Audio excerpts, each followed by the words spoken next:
Hi, welcome to Omar Will Watch Anything, where I watch the worst movies on Netflix Instant Watch so you don't have to. This episode, I am reviewing 1313, Hercules Unbound, as recommended by Thunder Cougar Falcon Bird. Now remember, during my synopsis, there will be spoilers, so if you want to skip past the spoilers, go ahead and click on me waving right down there. Alright, you've been warned, let's get started. So the movie starts off with a bunch of shirtless men.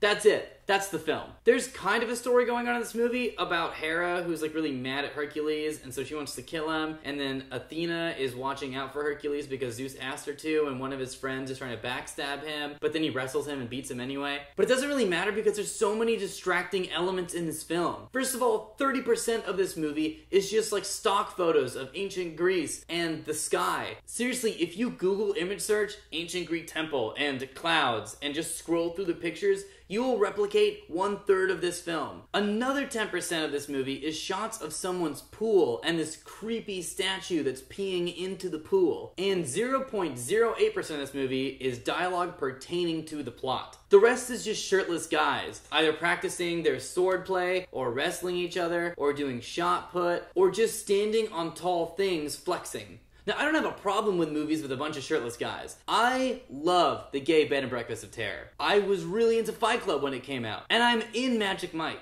I only have a problem when they repeat footage of shirtless guys that you've already seen so they can hit the 1 hour 20 mark. You know in Shaun of the Dead how like the first half of the movie matches the second half of the movie? This movie's kind of similar in the fact that the first half of the movie is literally the second half of the movie. You watch the same things just again. It's like a Leni Riefenstahl film on a broken VHS tape. Also, this movie only takes place in 2 locations. One of them is the backyard of some weird mansion in like, I don't know, Torrance, California. The other location is inside that house. But because houses don't look like ancient Greece, what they do is they have the actors stand in front of a giant window. But there must only be one giant window in the entire house because the actors who are talking to each other in a scene are standing in front of the same window. The trees in the background stay the same, but the actors are not. This movie breaks your brain spatially. And in my professional opinion, their shot put and wrestling techniques are completely off. Back in middle school, I was actually a varsity wrestler as well as a varsity shot putter in my track and field team. That's something I bet you didn't know about me. I was also in the Portuguese club of San Jose High Academy. Go Bulldogs! So, how does this movie land on the Omar Will Watch Anything scale of great to enjoyable to watchable to unbearable to terrible to Edward Norton's mustache in The Italian Job? I'm gonna have to put it at terrible. I wanted to like this movie. I wanted to like this movie so much.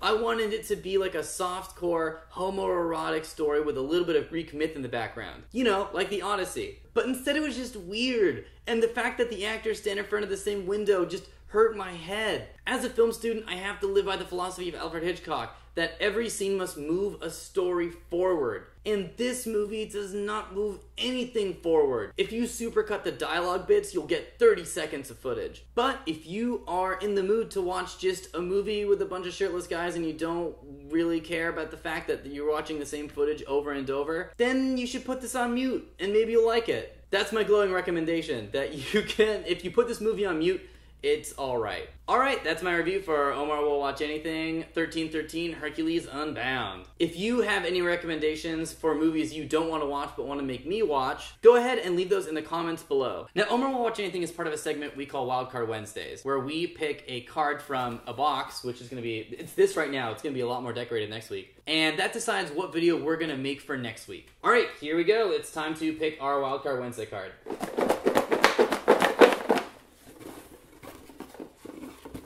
Here we go, and it is Mia Makes It Cute. Alright, so next Wednesday will be an episode of Mia Makes It Cute, and this Friday is an episode of stuff we're actually recommending for you to watch on Netflix and to watch. So check that out, and keep those bad movies coming, guys. You know I love them in a weird way. Alright, we'll talk to you later.